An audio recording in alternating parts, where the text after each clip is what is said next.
Totally free mods you can do to your Redcat Ascent. Now, I did put weighted wheels on, and out of the box this thing's beast, but the weighted wheels help.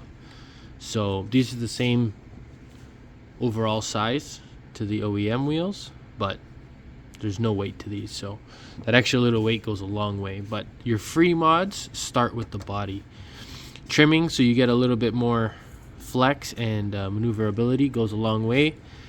The next one's going to be the bumper. So trimming is up to you how much you want to do, or any at all. The bumper is another one. Do you really need to? I don't think so. Is it fun to? Yes. So what I did was I tuck the bumper up by trimming the backside here. So now if you look, the bumper's actually touching the mount. When you do that, your servo horn will start to touch the back, so you have to trim the little nubs off a little bit. And there's a screw here and a screw here.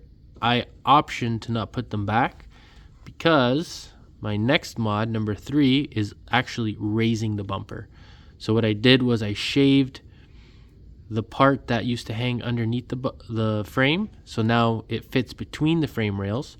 And I used a small drill bit and I just drilled right through the frame, right into the bumper posts. So now this bolt and this bolt hold on this front piece, and it's not going anywhere. Mod number 4 is going to be moving your battery. So that's why we did number 3. That lifts up your body just enough so that you can slip your quick mount here in and come down, and it doesn't put pressure on the hood. See, I still have some room there. So when it wasn't lifted, when I would do that, it would pop the front off. So by lifting up the body mount, you can put your battery up here. Is that a good idea? I don't know. Most people weren't putting it there because it didn't fit. So we're going to try it there and see how it goes. Next, I just trimmed up the stock battery tray, and I just glued the ESC there. Not going anywhere. If you use a little screwdriver, you'll pop it right off. Not a big deal. But some people were taking this out for weight, and I think we're just trying to move the weight forward. And bone stock, it's actually really capable, this truck. It's pretty fun. The next one is going to be your servo. So I trimmed the servo right there. So that used to be more squared up. And what happens is when you get a lot of flex, it just overlaps the frame ever so slightly right there.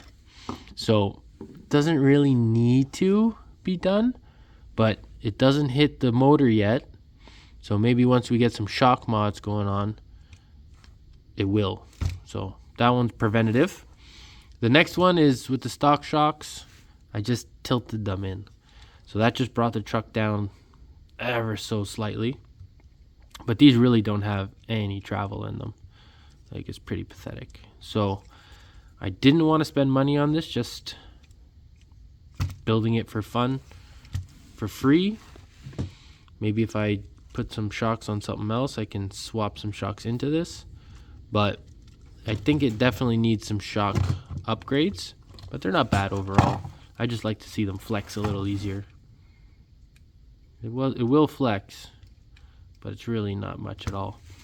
So that's 7 free things you can do to your Redcat Ascent that don't cost you anything but time.